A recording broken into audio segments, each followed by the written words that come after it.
subscribe now and press the bell icon. Never miss an update. Assalamu alaikum students. Today we are going to study about exoskeleton from sport and movement in animals, that is part of chapter number 16 FSC part 2 biology book. Exoskeleton, skeleton से तो हमें अंदाजा हो गया कि ये किसी ना किसी किस्म का hard and tough support system होगा। और एक्सो से हमें ये पता चल रहा है कि ये जिस्म के बैरूनी अतराफ मौजूद होगा, यानी कि ये जिस्म के बाहर मौजूद होगा, आउटर सरफेस में मौजूद होगा और जितने भी अंदरूनी अज़ा हैं उनके साथ लिंक कर रहा होगा, उसके साथ एक एसोसिएशन बना के रह रहा होगा। बायोलॉजिकल डेफिनेशन अगर हम एक्सोस्केलेटन की देखें तो हम इसको कुछ इस तरह से डिफाइन कर सकते हैं।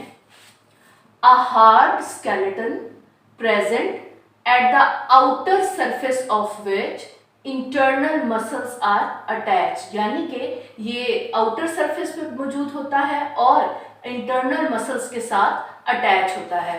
यही अटैचमेंट की वजह है कि ये बॉडी को सपोर्ट प्रोवाइड करने के साथ साथ मूवमेंट में भी असिस्ट कर रहा होता है। एक्सोस्केलेटन की अगर हम कंपोजिशन की बात करें तो सबसे पहले उसमें बड़ा ही इंपॉर्टेंट पॉइंट आता है कि ये इनर्ट होता है एंड नॉन लिविंग होता है।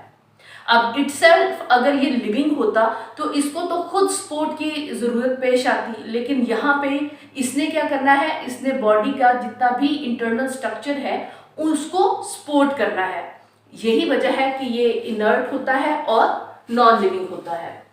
इसके साथ साथ अगर हम इसकी सिक्रीशन की बात करें तो जैसा हम जानते हैं कि एनिमल सेल्स 3 मुख्तलिफ किस्म की लेयर से मिलकर बने होते हैं, एक्टोडर्म, एंडोडर्म, मीजोडर्म। अब ये किस टाइप के सेल से सिक्रीट होते हैं, क्योंकि हम जानते हैं कि ये आउटर सरफेस पे प्रेजेंट है और बैरूनी अतराफ में जो सेल्स की लेयर होती है उन्हें हम एक्टोडर्म कहते हैं, लिहाजा ये एक्टोडर्मल सेल से सिक्रीट होते हैं। इसके अलावा अगर हम इसकी लेयर्स की बात करें तो ये 2 मुख्तलिफ लेयर से मिलकर बना होता है। एक को हम एपिक्यूटिकल कहते हैं और दूसरे को प्रोक्यूटिकल कहते हैं। सबसे पहले बात करते हैं एपिक्यूटिकल की। एपिक्स यानी कि टॉप पे, और ये कहाँ पे प्रेजेंट होगा, ये बिल्कुल आउटर साइड पे प्रेजेंट होगा, तो ये आउटर मोस्ट लेयर है। इसकी अगर हम कंपोजिशन की बात करें तो ये मुख्तलिफ किस्म की वैक्सी प्रोटीन से मिलकर बना है। अब प्रोटीन का तो आपको आइडिया है, बायोलॉजिकल मॉलिक्यूल है, इसके साथ साथ वैक्सीज के बारे में भी हम पार्ट 1 में पढ़ चुके हैं कि ये लिपिड्स की एग्जांपल हैं। लिपिड्स या फैट्स, जैसा कि हम जानते हैं कि वो पानी के अंदर हल नहीं होती, यही वजह है कि they are impermeable to water. पानी के साथ इम्पर्मिएबल होने का मतलब क्या हुआ कि बैरूनी अतराफ से, बैरूनी इन्वायरमेंट से अगर वाटर के अंदर ये मौजूद हो, हाइपोटोनिक सोल्यूशन में हो, तो ये बॉडी को बर्स्ट होने से बचाएगा और बॉडी को, क्योंकि ये बैरियर के तौर पे काम करेगा, इम्पर्मिएबल है वाटर के लिए, तो एज इट इज बल्क में water with in the body move नहीं कर सकता, इसीलिए इसकी बॉडी आइसोटोनिक रहेगी। इसके अलावा इंटरनल जो ऑस्मो रेगुलेशन है उसको भी मेंटेन करने में हेल्प करेगा।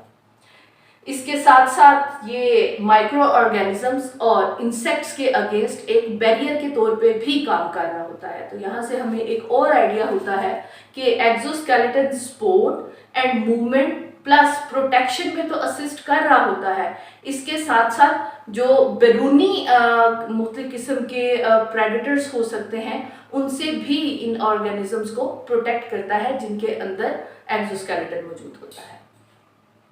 उसके बाद बात करते हैं प्रोक्यूटिकल। प्रो का मतलब होता है बिफोर एंड क्यूटिकल हम बैरूनी जो हमारी स्किन की लेयर है उसे कहते हैं।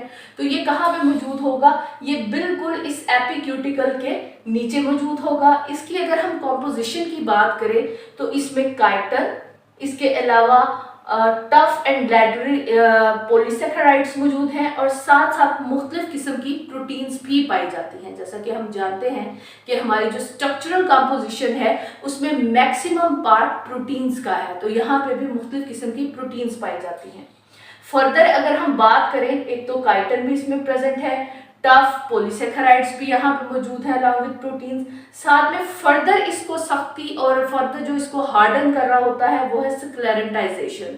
आपको प्लांट्स के अंदर भी याद होगा कि हमने स्क्लेरेंकाइमा सेल्स का जिक्र किया था, तो हमने कहा था कि ये काफ़ी ज़्यादा लिग्निफाइड यानी कि हार्ड सेल्स होते हैं, ये बिल्कुल सरिये की तरह, लोहे के सरिये की तरह होते हैं, आयरन रॉड्स की तरह होते हैं, यानी कि ये स्ट्रेंथन कर रहे होते हैं जो प्लांट का स्ट्रक्चर है उसे। तो इसी तरह यहाँ पे भी अगर हम स्क्लेरेंटाइजेशन की टर्म यूज कर रहे हैं तो इसका मतलब है कि यहाँ पे भी फर्दर हार्डनिंग हो रही है। और उसके साथ साथ इसकी एक और वजह सख्ती की, यहाँ पे कैल्शियम कार्बोनेट की इम्प्रेगनेशन भी है। ये क्या करता है, ये मजीद जो स्केलेटन है उसको मजबूत बनाता है। एक्सोस्केलेटन के एडवांटेजेस और डिसएडवांटेजेस के बारे में बात करते हैं। सबसे पहले देखते हैं इसके एडवांटेजेस, यानी कि इसके फायदे क्या क्या है। जैसा कि हमने बात की कि एक्सोस्केलेटन जिस्म के बिल्कुल बैरूनी अतराफ में मौजूद होता है और इसके साथ साथ ये काफ़ी हार्ड होता है, सख्त होता है। तो इसका क्या मतलब हुआ, इसका मतलब ये हुआ कि ये एनिमल्स के जो इंटरनल सॉफ्ट पार्ट्स हैं उनको प्रोटेक्शन प्रोवाइड कर रहा है। ना सिर्फ उनको मुख्तलिफ किस्म के दूसरे एनिमीज से प्रोटेक्शन प्रोवाइड कर रहा है, बल्कि क्योंकि इसकी जो एक्सोस्केलेटन है वो एक वैक्सी प्रोटीनेशियस लेयर होती है, तो ये इम्परमिएबल टू वाटर भी है, तो ये ड्राइंग के अगेंस्ट भी इन एनिमल्स को प्रोटेक्शन प्रोवाइड कर रहा होता है। इसके डिसएडवांटेजेस की अगर हम बात करें तो इसका एक ही मेन डिसएडवांटेज है कि ये जिस तरह मोलस्क में उनके शेल ग्रोइंग बॉडी के साथ साथ ग्रो होते हैं, ये ग्रो नहीं होता, जिसकी वजह से ये एनिमल की ग्रोथ के साथ साथ उसकी मूवमेंट को भी रिस्ट्रिक्ट कर देता है। जैसे जैसे एनिमल्स की एज बढ़ती है उनका साइज बढ़ता चला जाता है, लेकिन एक्सोस्केलेटन बिल्कुल एक बख्तरबंद गाड़ी की तरह होता है, एक लोहे के कवर की तरह होता है जो उसको ग्रो नहीं करने देता। अब इसमें एनिमल्स किस तरह से इस प्रॉब्लम को सरपास करते हैं, तो इसमें एक बड़ा ही ज़बरदस्त फिनोमेना है जो मुख्तलिफ बोर्ड एग्जाम्स में एक्सोस्केलेटन से अलावा हट के एज एन इंडिविजुअल क्वेश्चन भी पूछा जाता है। दैट प्रोसेस इज एक्डाइसिस, यानी कि ये इस जो इनका एक्सोस्केलेटन ग्रो नहीं कर रहा विद द ग्रोइंग बॉडी और इनकी मूवमेंट को, इनकी ग्रोथ को रिस्ट्रिक्ट कर रहा है, तो ये एनिमल एक्डाइसिस के थ्रू इस प्रॉब्लम को ओवरकम करते हैं। एक्डाइसिस क्या है? एक्डाइसिस बेसिकली एक फिनोमेना है जिसमें बिलखसूस अगर हम आर्थ्रोपोड्स की बात करें तो वो अपने ओल्ड एक्सोस्केलेटन को पीरियडिकली शेड ऑफ करते हैं और उसकी जगह पहले से बड़ा और पहले से बेहतर एक्सोस्केलेटन सिक्रीट करते हैं। इस प्रोसेस को हम एक्डाइसिस या मोल्टिंग भी कहते हैं। मोल्टिंग के बेसिकली 4 स्टेप्स हैं। सबसे पहला स्टेप अगर हम देखें तो इसमें जो हाइपोडर्मल ग्लैंड्स हैं वो खास किस्म की सिक्रीशन प्रोड्यूस करते हैं जिन्हें हम एंजाइम्स कहते हैं, और ये enzymes basically digestive in nature होते हैं, यानी कि ये क्या करेंगे, ये ओल्ड एंडोक्यूटिकल को डाइजेस्ट करेंगे और हाइपोडर्मस को एक्सोस्केलेटन से अलग कर देंगे, यानी कि जो अंदरूनी इसके अज़ा हैं उसको बैरूनी हार्ड एक्सोस्केलेटन से सेपरेट कर देते हैं। एंडोक्यूटिकल की डाइजेशन के बाद दूसरा स्टेप है सिक्रीशन ऑफ न्यू प्रोक्यूटिकल और उसके ऊपर न्यू एपिक्यूटिकल। इसके बाद जो ओल्ड स्केलेटन है वो स्प्लिट हो जाता है, पोर्स बन जाते हैं और फाइनली इसकी जगह जो न्यू एक्सोस्केलेटन हमारे पास आया हुआ है, जैसे कि हम जानते हैं कि एक्सोस्केलेटन की 2 लेयर्स हैं और वो 2 लेयर्स ऑलरेडी सेकंड स्टेप में बन चुकी हैं। अब उन्होंने क्या होना है, उन्होंने होना है फर्दर हार्डन, यानी कि सख्त होना है। अब इनकी ये जो हार्डनिंग है that is mainly by the deposition of calcium carbonate. Calcium carbonate क्या करेगी, इसको मजीद हार्ड करेगी। एक इंतहाई इंपॉर्टेंट चीज, अब ये जो प्रोसेस है जिसमें न्यू एक्सोस्केलेटन हार्डन हो रहा होता है, इस दौरान में आर्थ्रोपोड्स की बॉडी बहुत ज़्यादा वुल्नरेबल होती है। ये बिल्कुल ऐसे ही है जैसे अगर हमारी कहीं से स्किन रप्चर हो जाए, स्क्रैच आ जाए और ऊपर की जिल्द उखड़ जाए, तो नीचे वाली जिल्द बिल्कुल नंगी होती है। इवन कि अगर पंखा चल रहा हो, हवा लग जाए, आप इसको बिल्कुल अगर इस तरह से ब्लो एयर करें, इतनी सी हवा भी तकलीफ देती है हमें उस जख्म पे। हल्का सा पानी टच हो जाए, जैसे हैंड वॉश करते हुए अक्सर आप देखते हैं कि नेल्स के साथ वाली स्किन हमारी रप्चर हो जाती है कभी कभी, तो वहाँ पे पानी भी बहुत ज़्यादा तकलीफ देता है और इवन के पस पड़ जाती है।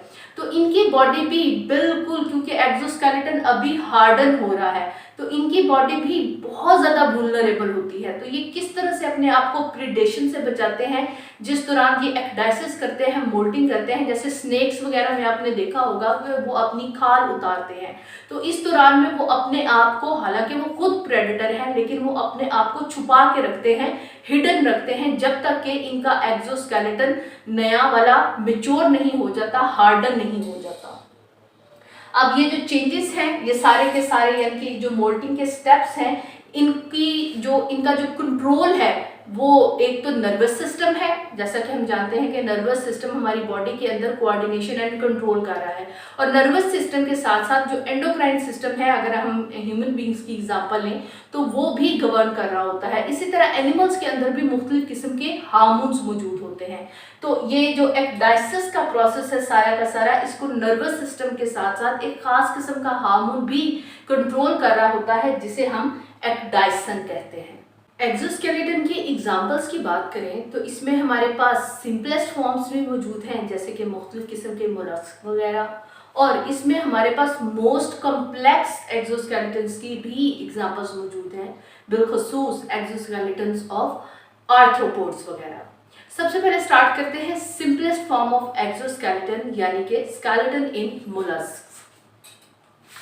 जैसा कि हम जानते हैं कि ये एक्सोस्केलेटन की सबसे सादा तरीन मिसाल है। इनकी अगर हम एक्सोस्केलेटन की बात करें तो यूजुअली 1 या 2 पीसेस पे मुश्तमिल होता है।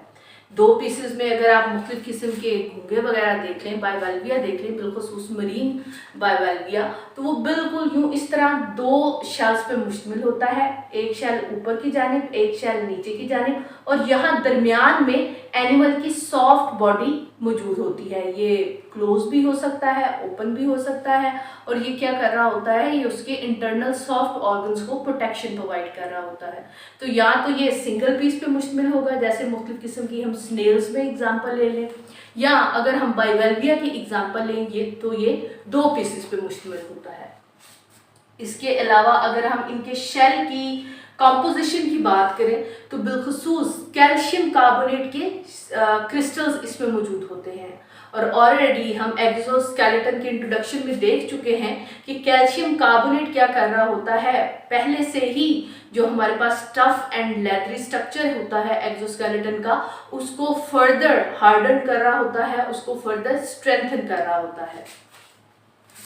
इसके अलावा अगर हम मोलस्कन शेल की एग्जांपल लें तो वो एनिमल की बॉडी के ग्रो करने के साथ साथ ग्रो करता चला जाता है, और इसमें हमें बड़े ही विजिबल रिंग्स जो हैं वो दिखाई देते हैं, जिन्हें हम ग्रोथ रिंग्स कहते हैं। अगर बिलखसूस हम स्नेल की एग्जांपल लें तो यहाँ पे आपको इसकी सॉफ्ट बॉडी दिखाई दे रही है, और इसके ऊपर ये ग्रीन कलर में मैंने रिंग की तरह का एक स्ट्रक्चर बनाया है। ये बेसिकली इसका शेल होता है, और जैसे ही ये एनिमल किसी किस्म का इसको खतरा महसूस होता है तो ये फौरन अपनी बॉडी को इस हार्ड शेल के अंदर विड्रॉ कर लेता है, और यहाँ पे आपको ये सर्कुलर फॉर्म में इसके रिंग्स दिखाई दे रहे हैं। तो जैसे जैसे ये ग्रो करते चले जाते हैं वैसे वैसे इनके अंदर फर्दर रिंग्स ऐड होते चले जाते हैं। इसी तरह अगर हम मरीन बाइवाल्विया की एग्जांपल लें तो उनके भी आपने देखा होगा मुख्तलिफ किस्म के ये जो सीपियाँ और घुंगे होते हैं, तो ये इनका जो शेल होते हैं वो छोटे भी होते हैं और काफ़ी बड़े भी होते हैं। तो वो जो बड़े शेल हैं उनके ऊपर भी हमें, अगर हम उसको स्किन को प्रॉपर टच करके महसूस कर सकते हैं, उनके देख के महसूस कर सकते हैं कि उसमें फर्दर जो है वो हमारे पास रिंग्स ऐड होते चले जाते हैं। तो बाइवाल्विया का स्ट्रक्चर कुछ इस तरह का होता है। अगर मैं इसकी सुपरफिशियल स्ट्रक्चर को देखूं तो इसमें फर्दर यहाँ पे हमें सर्कुलर भी और लॉन्गिट्यूडनल रिंग्स भी दिखाई दे रहे होते हैं। तो कुछ इस किस्म का स्ट्रक्चर होता है, और जैसे जैसे एनिमल की बॉडी ग्रो होती चली जाती है तो यहाँ पे फर्दर रिंग्स ऐड होते चले जाते हैं, और ये साइज में ग्रो करता जाता है along with the body of growing body of the animal. इसके अलावा जैसे कि हमने बात की कि इसका इंटरनल स्ट्रक्चर जो इन एनिमल्स का है वो काफ़ी सॉफ्ट होता है, और सॉफ्ट बॉडीज के अंदर हम ऑलरेडी जानते हैं कि हाइड्रोस्टैटिक स्केलेटन मौजूद होता है, जो इनकी बॉडी को अपनी शेप मेंटेन करने में हेल्प कर रहा होता है। उसके बाद बात करते हैं most complex form of exoskeleton यानी कि एक्सोस्केलेटन इन आर्थ्रोपोड्स की। आर्थ्रोपोड्स के अंदर ये कॉम्प्लेक्सिटी कैसे आई? ये आई with the variety of adaptations. अब वो कौन कौन सी एडाप्टेशंस है? उनमें सबसे पहले तो हम बात करते हैं इनवेजिनेशन की, यानी कि ये एनिमल्स की बॉडी के अंदर जो एक्सोस्केलेटन है बहुत टफ होता है, हार्ड होता है, तो उसके अंदर एनिमल्स को जिंदा रहने के लिए और ग्रो करने के लिए जो एडाप्टेशंस हेल्प आउट कर रही हैं उनमें सबसे पहले इनवेजिनेशन है। इनवेजिनेशन यानी कि अंदर की तरफ धंसे होना, अंदर की तरफ से जगह जगह पे इसके धंसे होने की वजह से मुख्तलिफ किस्म की बार्स बनती हैं और यही बार एक्चुअली पॉइंट है for muscle attachment. Muscles attach होंगे इंटरनली इसकी बॉडी के साथ, तो तभी ऑर्गेनिज्म एज अ होल एक तो उसको सपोर्ट भी मिल रही होगी और साथ में उसकी मूवमेंट भी बाआसानी हो सकती है। मूवमेंट की बात करें तो इसमें जो एक्सोस्केलेटन है वो मुख्तलिफ किस्म के जॉइंट्स भी बना रहा होता है। At the point of joints अगर हम बात करें तो एक्सोस्केलेटन काफ़ी पतला हो जाता है, बारीक हो जाता है, थिन हो जाता है। इसके साथ साथ नर्म, उसमें नरमी भी आ जाती है, सॉफ्ट हो जाता है और साथ साथ उसकी फ्लेक्सिबिलिटी भी बढ़ जाती है। यही वजह है कि ये ऑर्गेनिज्म एक हार्ड एक्सोस्केलेटन होने के बावजूद बाआसानी मूवमेंट भी शो कर सकते हैं। उसके बाद अगर हम बात करते हैं सेंसरी रिसेप्टर्स की, तो जाहिर सी बात है हम जानते हैं कि जितने भी एक्सटर्नल स्टिमुलाई हैं उनको सेंस करना बहुत ज़रूरी है। इसीलिए इनका ये जो हार्ड कवर होता है, हार्ड एक्सटर्नल लेयर होती है, उस पर भी मुख्तलिफ किस्म के सेंसरी रिसेप्टर्स मौजूद होते हैं जिन्हें हम सेंसिला, सेंसस से सेंसिला कहते हैं, और ये एनिमल्स की बॉडी पे ब्रिसल्स एंड लेंसेस की फॉर्म में मौजूद होते हैं। प्रोटेक्शन के अलावा जो इंटरनल मसल्स हैं उनकी अटैचमेंट के अलावा, जॉइंट्स के अलावा जो मूवमेंट में असिस्ट कर रहे हैं, और इसके साथ सेंसरी रिसेप्टर्स के अलावा एक्सोस्केलेटन का एक इंतहाई इंपॉर्टेंट फंक्शन ये भी है कि ये एनिमल्स की बॉडी के अंदर गैशियस एक्सचेंज को भी प्रमोट कर रहा होता है।